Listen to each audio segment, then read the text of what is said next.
नमस्कार, आप सभी का स्वागत है अन्नदाता कार्यक्रम में। आपके साथ मैं हूं सोनाली सिंह। हमारे देश के किसान जन का पोषक है, वह श्रम का देवता है, अन्नदाता है। उसमें ही भारत की आत्मा निवास करती है। ऐसे ही किसानों की प्रगति के लिए हम खेती बाड़ी से जुड़ी हुई बहुत सी नई लाभकारी जानकारियां हर रोज सुबह लेकर आते हैं। तो चलिए कार्यक्रम शुरू करने से पहले देखते हैं क्या है आज के अन्नदाता में। क्रायलर मुर्गियों का पालन करना है लाभकारी।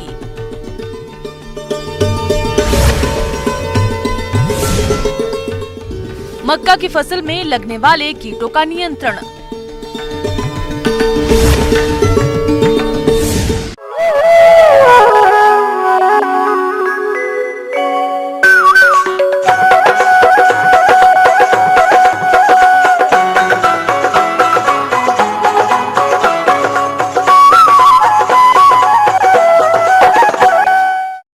प्रदेश के बहुत से किसान भाई कई तरह की मुर्गियों का पालन करके अच्छा खासा मुनाफा कमाते हैं।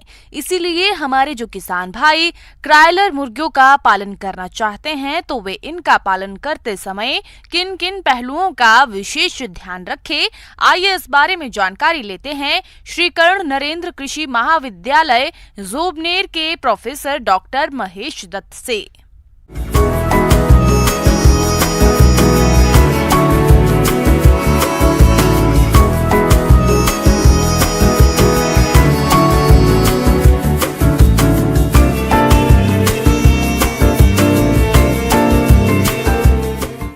आज मैं आपको बताऊंगा कि कैसे एकीकृत कृषि में हम, जैसे मैंने अभी बताया आपको, मुर्गी पालन, बकरी पालन या भैंस पालन को हम इसमें एक इकाई के रूप में उसको ले सकते हैं।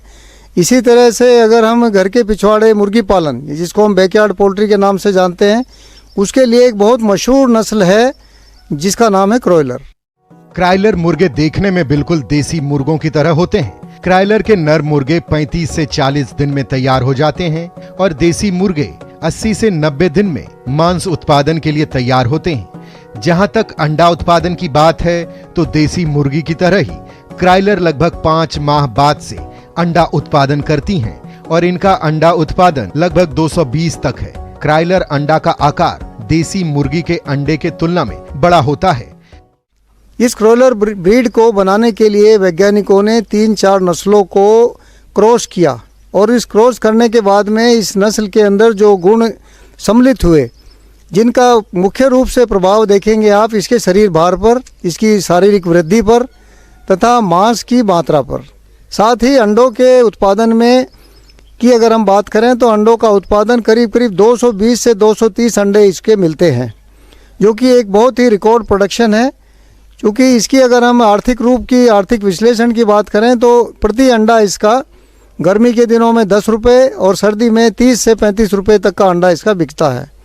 तो 220 से 30 अंडे अगर एक मुर्गी देती है तो ये एक बहुत ही महत्वपूर्ण रिकॉर्ड माना जाएगा, क्योंकि जो हमारे अंडा उत्पादन की जो सबसे अच्छी नस्ल है जिसका नाम है व्हाइट लेगहॉर्न, उसका एक अगर हम रिकॉर्ड उत्पादन की बात करें तो 300 या 302 अंडे या 300 तक जो अंडे हम मानते हैं, उसकी तुलना में अगर ये 220 अंडे देती है और जिसका जो बाज़ार में भाव है, यानी आप ये मान लीजिए ऑन एन एवरेज अगर 20 रुपये का अंडा हम मान के चलते हैं तो व्हाइट लेगहॉर्न की तुलना में ये बहुत ही लाभकारी सिद्ध होगी।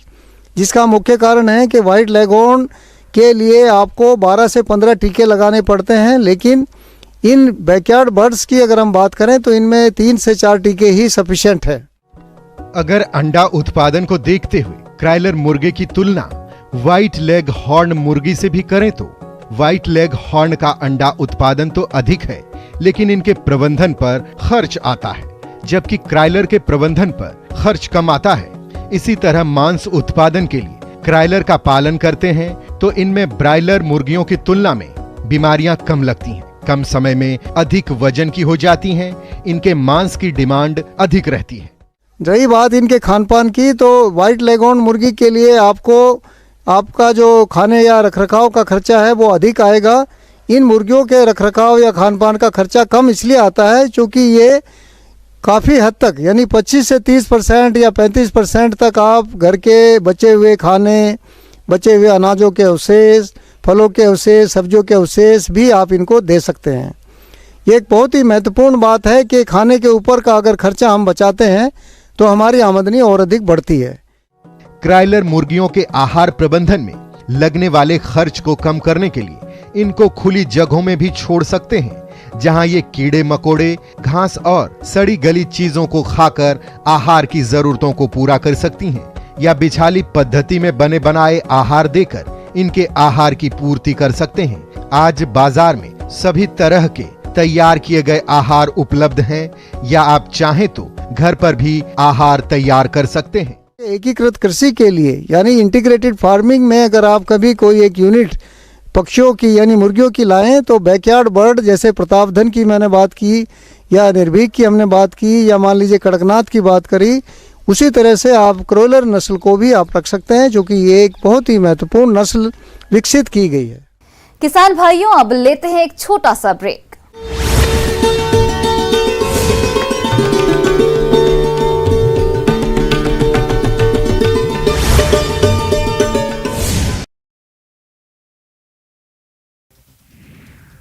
प्रधानमंत्री नरेंद्र मोदी मंगलवार को प्रधानमंत्री राष्ट्रीय बाल पुरस्कार विजेताओं के साथ बातचीत की। पीएम मोदी अपने आवास 7 लोक कल्याण मार्ग पर देश के बाल नायकों से मिले, उनके अनुभवों को सुना। भाजपा ने दिग्विजय सिंह के उस बयान पर तीखी प्रतिक्रिया दी जिसमें कांग्रेस नेता ने सर्जिकल स्ट्राइक पर सवाल उठाए थे। बीजेपी प्रवक्ता रविशंकर प्रसाद ने कहा, देश की सुरक्षा से जुड़े मसले पर कांग्रेस को अपना रुख स्पष्ट करना चाहिए। मिस्र के राष्ट्रपति अब्देल फतह अल सीसी दिल्ली पहुंचे। वे मुख्य अतिथि के रूप में गणतंत्र दिवस परेड में शामिल होंगे। श्रद्धा मर्डर केस में नया खुलासा, साकेत कोर्ट में 6000 से ज्यादा पन्नों की चार्जशीट दायर की गई। लखनऊ में मंगलवार शाम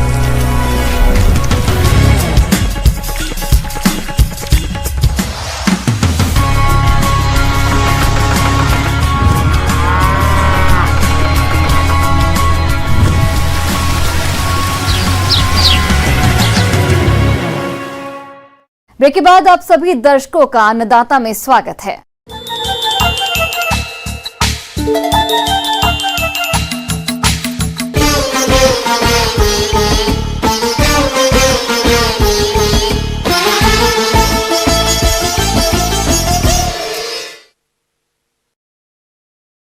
मक्के की खेती हमारे प्रदेश के जिन किसान भाइयों ने की है, उनकी फसल अभी बढ़वार की अवस्था पर है और इस फसल में अंकुरण के बाद से ही कई हानिकारक कीटों का प्रकोप होने लगता है, जिनका नियंत्रण सही समय पर नहीं किया गया तो ये कीट फसल को काफी नुकसान पहुंचाते हैं। तो किसान भाई किस प्रकार से करें इन कीटों की रोकथाम, इस बारे में जानकारी दे रही हैं कीट वैज्ञानिक डॉक्टर किरण कुमारी।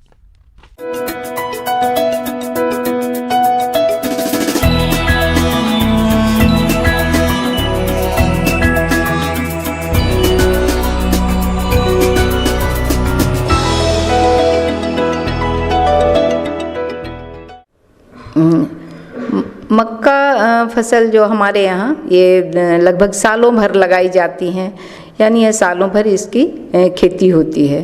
तो अन्य फसलों की भांति मक्का को भी कई तरह के जो कीट हैं वो हानि पहुँचाते हैं, जिनमें प्रमुख हैं मक्का का तना छेदक कीट, फॉल आर्मीवर्म कीट, कटुआ पिल्लू, कॉप बोरर, ये इनके प्रमुख कीट हैं। सर्वप्रथम मैं तना छेदक के बारे में बताना चाहूँगी। ये मक्का तना छेदक कीट, इसका जो वयस्क है वो मौत होता है और यह भूरे रंग का होता है। तना भेदक सुंडी तने में छेद करके उसे अंदर से खाती है, जिससे गोब एवं तना सूख जाता है। यह मक्के के लिए सबसे अधिक हानिकारक कीट है।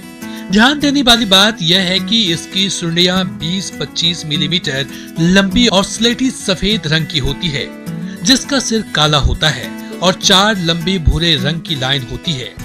इसकी सुंडियां तनों में सुराख करके पौधों को खा जाती है, जिससे छोटी फसल में पौधों की गोब सूख जाती है। बड़े पौधों में ये बीज के पत्तों पर सुराख बना देती है। इस कीट के आक्रमण से पौधे कमजोर हो जाते हैं और पैदावार बहुत कम हो जाती है। कटुआ पिल्लू जो जमीन के सतह से ही फसल को, पौधों को काट कर गिरा देता है। ये ज़्यादातर छोटे जो पौधे होते हैं इनके जड़ों को भी काट देता है और ज़मीन के सतह से तने को भी काट देता है, जिससे पौधे गिर जाते हैं। और ये रात में इनके जो शिशु होते हैं वो ज़मीन से बाहर निकलकर पौधों को काटते हैं और दिन में ये मिट्टी के दरारों में या ढेलों में छिपे रहते हैं। और ये खाते कम हैं, बर्बाद ज़्यादा करते हैं। और इसके जो वयस्क हैं वो मौत होते हैं, ये भी भूरे रंग के होते हैं। इसके अलावे मक्का में जो लगने वाले कीट हैं वो फॉल आर्मी वर्म कीट है। फॉल आर्मी वर्म कीट ये नए कीट के रूप में उभर कर आया है। ये 2018 से देखा गया है कि मक्का पर इसका प्रकोप होता है। इसके जो इल्लियाँ या पिल्लू जो होते हैं इनके शरीर पर 3 धारियाँ होती हैं और इसके जो सिर हैं उस पर उल्टे वाई आकार का निशान होता है और इसके उदर के अंतिम भाग पर 4 काले धब्बे जो होते हैं जो वर्गाकार में व्यवस्थित रहते हैं। इल्लियाँ हैं वो शुरू में पौधों को पत्तियों के ऊपर जो है खुरच कर खाती हैं। फिर जैसे जैसे बड़ी हो जाती हैं ये भी पौधे में गाभा में अंदर घुसकर पत्तियों को खाती हैं, जिससे जब पत्तियां निकलती हैं तो समानांतर में ये इससे भी बड़े बड़े छेद पत्तियों पर दिखाई देते हैं। मक्के की फसल में एकीकृत कीट नियंत्रण के लिए सबसे पहले साफ, उपयुक्त एवं प्रतिरोधी किस्मों का चयन करना चाहिए और बोने से पहले बीजों को कीटनाशक दवा से उपचारित करना चाहिए। गर्मियों में खेत की गहराई जुताई करके मिट्टी में मौजूद कीड़ों, बीमारियों और खरपतवारों को नष्ट कर सकते हैं। खाद तथा अन्य तत्वों की मात्रा का प्रयोग मिट्टी परीक्षण के आधार पर करें। खेतों से फसल अवशेषों का हटना तथा मेढ़ों को साफ रखना चाहिए।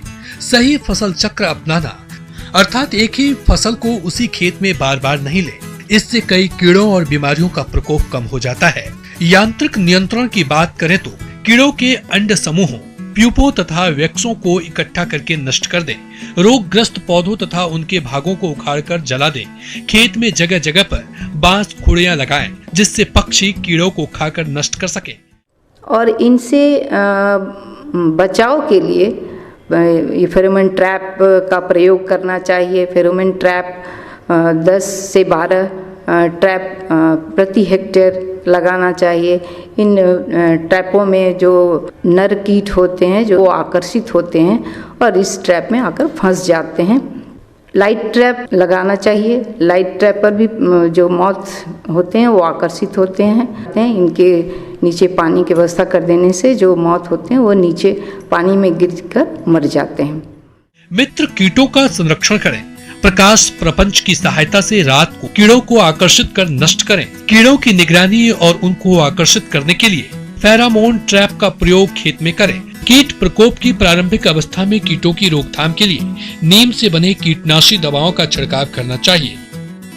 अगर कीटों की संख्या अधिक हो और जैव नाशी से नियंत्रण नहीं हो पा रहा हो तब रासायनिक कीटनाशी दवाओं का प्रयोग करना चाहिए। और NPV न्यूक्लियर पॉलीहेड्रोसिस वायरस इसका 250 LE प्रति हेक्टेयर की दर से छिड़काव करना चाहिए।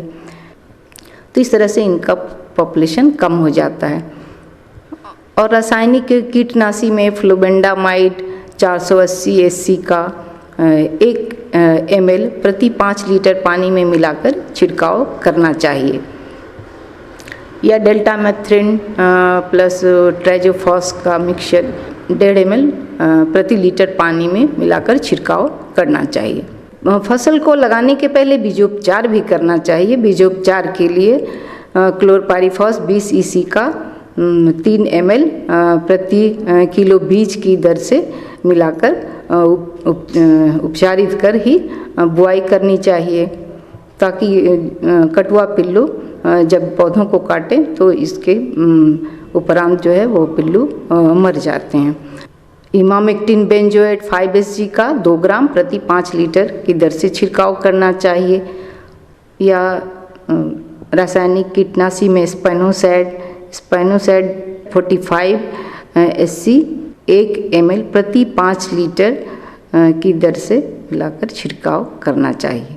आगे और भी है खेती बाड़ी से जुड़ी हुई बहुत सी रोचक जानकारियां। यहाँ रुकेंगे एक और छोटे से ब्रेक के लिए।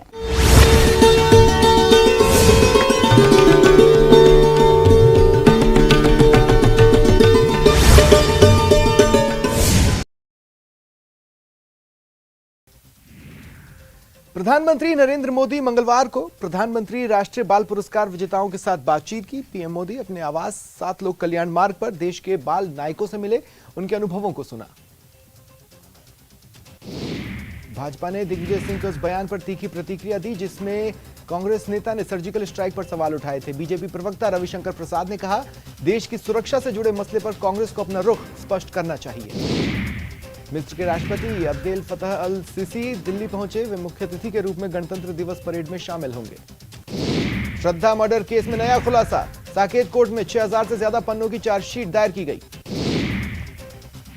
लखनऊ में मंगलवार शाम बड़ा हादसा हुआ। वजीर हसन रोड में एक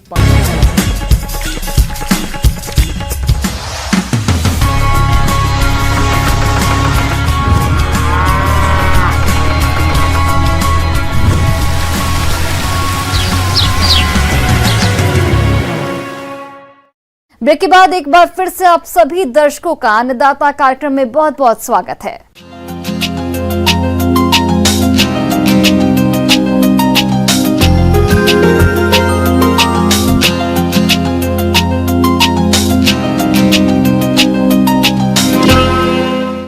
नींबू के बाग से अच्छी उपज वही किसान ले पाते हैं जो बाग की देखरेख पर विशेष ध्यान देते हैं, और इस समय नींबू के बागों में विशेष देखरेख करने की जरूरत भी है। तभी आने वाले दिनों में किसानों को अच्छी उपज मिलेगी। तो इस समय आप नींबू के बाग में कौन कौन से जरूरी कार्यों को करें, इस बारे में बता रहे हैं विषय विशेषज्ञ प्रवीण बर्डे।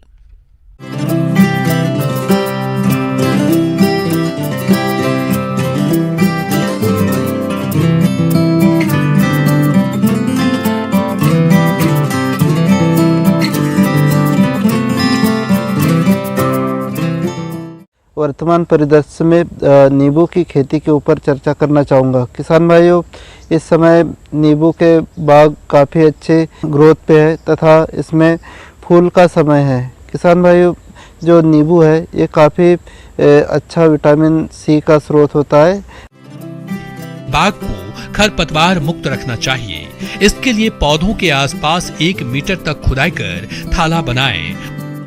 नींबू में खरपतवार नियंत्रण के लिए हमें ध्यान रखना है कि इस समय रबी का सीजन चल रहा है और साथ में कुछ लोगों ने इंटरक्रॉप के रूप में भी फसलें लगा रखी होगी या अलग से इसका यदि आर्चर्ड है तो भी इसमें ध्यान रखना है हमें कि जो थाला है उसके आसपास जो अनावश्यक रूप से अवांछनीय घास फूस उगा है उसे हमें निकाल देना है। इसमें गुड़ाई कर सकते हैं जिससे कि इसमें जो खरपतवार है इसका नाश हो जाए। इनमें हमें सिंचाई के ऊपर भी काफ़ी ध्यान रखना है। खेती में हो सके तो ड्रिप सिंचाई का उपयोग करना चाहिए। बाग में पानी का रुकाव न हो, इसका ध्यान रखना चाहिए। यह बहुवर्षीय बागवानी फसल है। अच्छी उपज लेने के लिए नियमित रूप से खाद और उर्वरक देना चाहिए, जिससे पौधे का विकास अच्छी तरह से हो और अच्छी गुणवत्ता के फल प्राप्त हो। किसान भाइयों, जैसे कि कोई पौधा अपना 4 से 5 साल का है तो इसमें हमें 50 ग्राम के लगभग यूरिया, 60 ग्राम DAP और साथ में पोटास करीब 100 ग्राम के लगभग प्रति पौधे के हिसाब से गोबर खाद या वर्मी कंपोस्ट में मिला के देना चाहिए। इसमें गोबर की खाद करीब 10 किलोग्राम मिला दे और साथ में हमें जिप्सम पाउडर 100 ग्राम के लगभग, साथ में हम नीम की खली 0.5 से 1 किलोग्राम तक दे सकते हैं मिला के। तो इस तरीके से हम पोषण दे सकते हैं। और इसके बाद में आता है रोग और व्याधियों का नियंत्रण। नींबू में प्राय नींबू की तितली, जिसे कि लेमन बटरफ्लाई कहा जाता है, काफ़ी नुकसान पहुंचाती है। इसके कारण से क्या होता है कि फल की क्वालिटी को खराब करती है। तितली के गीडार नई पत्तियों को काट कर खा जाते हैं। इसके नियंत्रण के लिए कीड़ों को चुनकर मारें और पौधों पर मोनोक्रोटोफास दवा छिड़काव करें। बाग में कैंकर, गोंद रिसाव जैसे रोगों के साथ साथ अनेक प्रकार के विषाणु जनित रोग लगते हैं। नींबू का भयंकर रोग जिसे कि कैंकर कहा जाता है, जो कि बैक्टीरिया द्वारा होता है, इसके जो लक्षण है ये पत्तियों पर और नींबू पर साफ साफ देखे जा सकते हैं, जिसमें कि तांबे जैसा धब्बे धब्बे बन जाते हैं और जो कि क्वालिटी को ख़राब करते हैं। तो इसके नियंत्रण के लिए हमें ताम्रयुक्त फंजीसाइड है इसका उपयोग करना चाहिए, या जैसे कि स्टेप्टोसाइक्लिन या स्टेप्टोमाइसिन दवा आती है जिसको कि 2 ग्राम 15 लीटर पानी में मिला के स्प्रे करना चाहिए। इसके बाद में आता है नींबू में गमोसिस। गमोसिस भी काफ़ी नुकसान पहुंचाता है। इसमें क्या होता है कि जहाँ से हमारा जो तना होता है जड़ के पास से या ऊपर से, तो वहाँ से गोंद जैसा निकलने लगता है और जिसके कारण बाद में फफूंद डेवलप होके पौधे को नुकसान पहुंचाना चालू कर देता है और इसके बाद में पौधा सूखने लगता है। इसके नियंत्रण के लिए हमें मेटालिक्सिल मैनकोजेब हुआ या कार्बेंडाइजिम, इसको 2 ग्राम प्रति लीटर के हिसाब से पौधे में ड्रेंचिंग करना चाहिए और साथ में बोर्ड पेस्ट का पेस्टिंग कर दे तो यह काफ़ी कारगर होता है। नींबू के जो खेती है इससे किसान यदि अच्छा भाव यदि मिलता है तो आप इससे करीब 1 लाख से 1.5 लाख प्रति एकड़ के हिसाब से उत्पादन प्राप्त कर सकते हैं। किसान भाई इन्हीं के साथ में सभी को नमस्कार।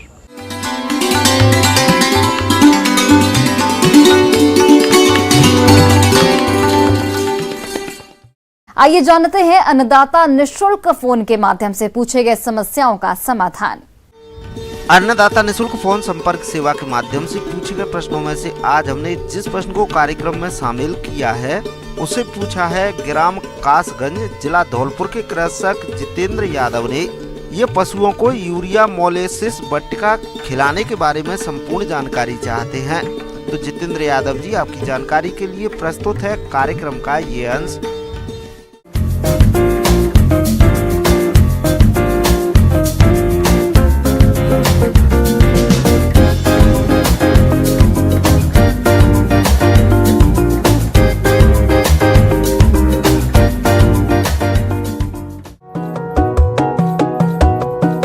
कृषि और डेयरी व्यवसाय आजीविका का एक महत्वपूर्ण साधन है। पशु आहार की दिनों दिन बढ़ती हुई कीमतों के कारण प्रति लीटर दुग्ध उत्पादन मूल्य बढ़ रहा है, जिसके फलस्वरूप पशुपालकों को शुद्ध लाभ में कमी हो रही है। अतः पशुपालक वैज्ञानिक तरीके से पशु आहार प्रबंधन कर अपने पशुओं से अधिक दूध उत्पादन प्राप्त कर सकते हैं। डेयरी पशुओं का दुग्ध उत्पादन बढ़ाने में संपूरक आहार है यूरिया मोलासिस ब्रिक्स।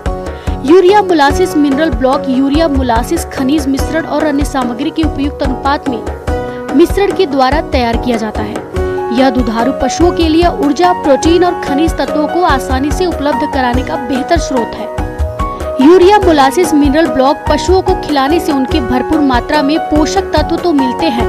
हरे चारे की कम उपलब्धता वाले क्षेत्रों में यूरिया मोलासिस मिनरल ब्लॉक बहुत ही उपयोगी है। आज के समय में कई तरीके से मोलासिस बनाया जाता है। मोलासिस बनाने में अवयवों की मात्रा इस प्रकार रखते हुए बनाया जाता है: यूरिया 10 भाग, शीरा 50 भाग, गेहूं की चापड़ 20 भाग, बाइंडर 10 भाग, खनिज लवण 5 भाग, नमक 5 भाग को मिलाकर किसान आसानी से बना सकते हैं। पशुपालक पशु आहार में यूरिया मोलासिस मिनरल ब्लॉक को नियमित रूप से दुधारू पशुओं को चटाने से उनके दूध उत्पादन में लगभग 10 से 14% तक की वृद्धि होती है। यह एक कम आदान वाली उत्पादन तकनीक है जिनका प्रतिदिन प्रति पशु लगभग 2 रुपए का खर्च आता है। ये ब्रिक्स प्रत्येक दुग्ध उत्पादन सहकारी समितियों में उपलब्ध है। इस ब्रिक्स को दुधारू पशुओं को चटाने के लिए नांद पर लटकाते हैं। इसके अलावा तसला तगारी में रखकर पशुओं को नियमित रूप से चटाएं। इस ब्रिक्स को चटाने में पशु चारा, दाना और बंटा चाव से खाता है। यह ब्रिक्स आहार की पाचकता को बढ़ाती है। पशुपालक ध्यान रखें कि इस ब्रिक्स पर मिट्टी आदि न लगे और इस ब्रिक्स को 6 माह से कम उम्र के बछड़ा बछड़ी को न चटावे। यूरिया मोलासिस ब्रिक्स पशुओं को खिलाने के फायदे हैं अनेक। पशुओं को सूखाग्रस्त या अकाल की स्थिति में जिंदा रखने के लिए दिया जाता है। इससे पशु को प्रोटीन की पूर्ति रहती है, जिससे कि पशु की शारीरिक वृद्धि और विकास बराबर बना रहता है। खनिज लवण की पूर्ति भी पशु को बराबर बनी रहती है, जिससे पशु में बांझपन जैसी समस्या नहीं आती है। साधारण अवस्था में भी यदि पशु को इस ईंट का उपयोग करवाते हैं तो इस ईंट में उपस्थित उच्च प्रोटीन, कार्बोहाइड्रेट व खनिज लवण की मात्रा के कारण पशु का दूध उत्पादन बढ़ता है।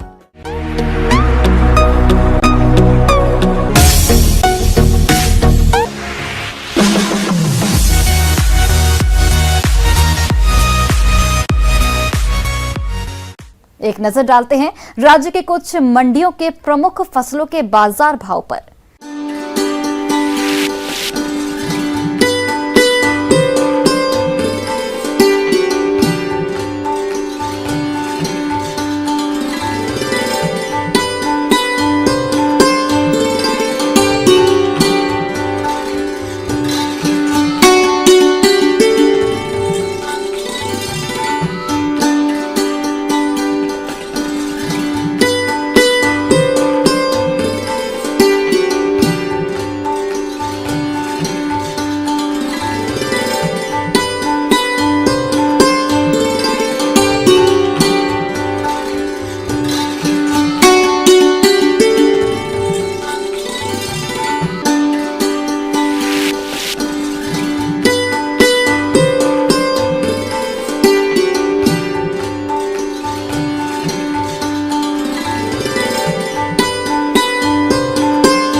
किसान भाइयों, कृषि संबंधित समस्या या सुझावों के लिए आप हमें इस पते पर संपर्क कर सकते हैं।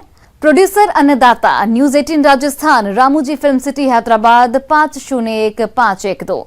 साथ ही आप हमें ईमेल भी कर सकते हैं। हमारा ईमेल आईडी है p18annadattarajasthan@news18.com।